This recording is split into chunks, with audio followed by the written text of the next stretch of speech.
Chapter 65, Divorce. In the name of God, the Lord of mercy, the giver of mercy.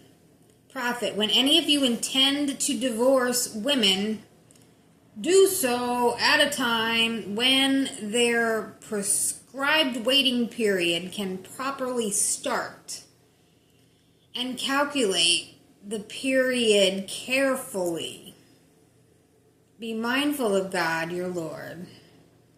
Do not make them leave their homes, nor should they themselves leave unless they commit a flagrant indecency. These are the limits set by God. Those who overstep God's limits wrong their own souls, for you cannot know what new situation God may perhaps bring about. When they have completed their appointed term, either keep them honorably or part with them honorably. Call two just witnesses from your people and establish witness for the sake of God. Anyone who believes in God in the last days should heed this. God will find a way for those who are mindful of Him and will provide for them from an unexpected source. God will be enough for those who put their trust in Him. God achieves His purpose.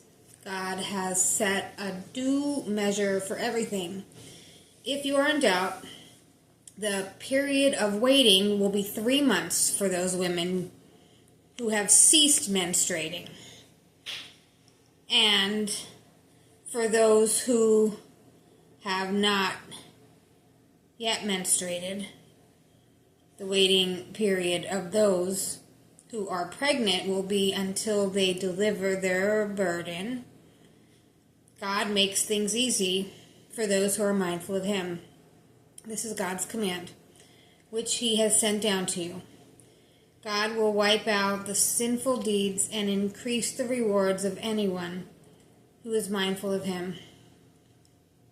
House,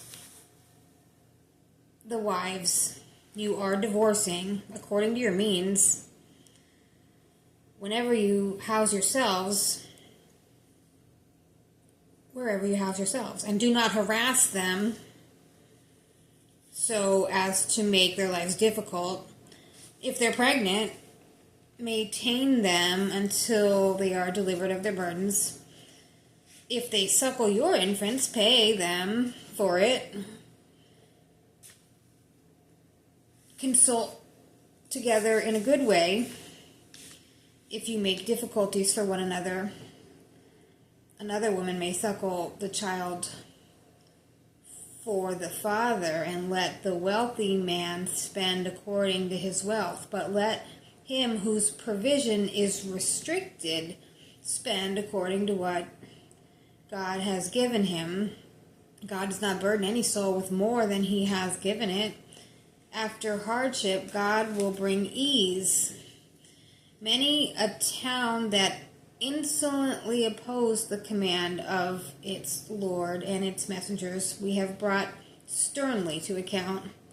We punish them severely to make them taste the ill effects of their conduct. The result of their conduct was ruin. God has prepared severe torment for them. So, you who have understanding, you who believe, beware of God. He has sent you the Quran and a messenger reciting to you God's revelations that make things clear, to bring those who believe and do righteous deeds from darkness into light. God will admit those who believe in Him and do righteous deeds into the gardens graced with flowing streams, where they will remain forever. He has made good provision for them. It is God who created 7 heavens and a similar number of earths. His command descends between them. So you should realize that He has the power over all things and that His knowledge encompasses everything.